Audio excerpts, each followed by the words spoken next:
உண்மையை சொல்லப்போனா லேயால் ஒரு ஃபேவரட் கிடையாது. ஆனா இஸ்ரவேல் தேசத்தோட வரலாறையே மாற்றின ஒரு பெண் அவர்தான். லேயால் லாபானோட மூத்த மகள். அவங்களுக்கு ராக்கேல் என்று ஒரு தங்கச்சி இருந்தாங்க.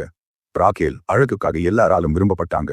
ஆனா லேயால், வேதாகமம் அவர்களை பலவீனமான கண்கள் கொண்டவள் என்று சொல்லுது. அந்த காலத்துல அழகுக்குத்தான் முக்கியத்துவம். அதனால லேயால் எப்போதுமே ஓரங்கட்டப்பட்ட மாதிரி வாழ்ந்தாங்க. யாக்கோபு லாபான் வீட்டுக்கு வந்தபோது அவருக்கு ராக்கேல் தான் பிடிச்சிருந்தது. அவளுக்காக 7 வருடம் வேலை செய்தார். ஆனா கல்யாண இரவில் லாபான் யாக்கோபை ஏமாத்தி ராக்கேலுக்கு பதிலா லேயாலை தந்தார். காலை வெளிச்சம் வந்த போதுதான் உண்மை தெரிஞ்சது. அந்த நொடியில் லேயாலுக்கு புரிந்தது என்ன தெரியுமா? எனக்கு கணவர் இருக்கிறார், ஆனா அவருடைய இதயத்தில் எனக்கு இடமில்லை.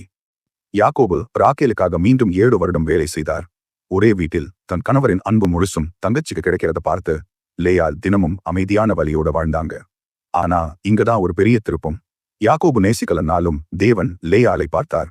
அவர்களுக்கு பிள்ளைகள் பிறக்க ஆரம்பிச்சது. முதல் பையன் ரூபன். இப்போவாவது என் புருஷன் என்ன நேசிப்பாரா? அது லேயாலோட உள்ளத்தில் இருந்த ஏக்கம். அடுத்து சிமியோன், பிறகு லேவி. ஒவ்வொரு குழந்தையும் ஒரு அமைதியான அழுகுரல் மாதிரி. ஆனா 4வது பையன் பிறந்தப்போ லேயாலோட மனசு மாறிடுச்சு. அந்த பையனுக்கு யூதான்னு பேர் வைத்தாங்க. அதாவது கர்த்தரை துதிப்பேன். இந்த முறை அவர் மனித அன்பை எதிர்பார்க்கல, கர்த்தருடைய உண்மையான அன்பை மட்டும் பார்த்தாங்க.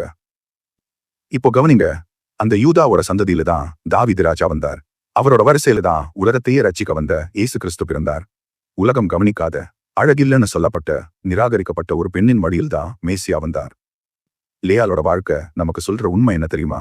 மனுஷங்களின் விருப்பம் தேவனுடைய திட்டத்தை மாற்ற முடியாது. உலகம் உங்களை மறந்தாலும் தேவன் உங்களை ஒருபோதும் மறக்க மாட்டார்.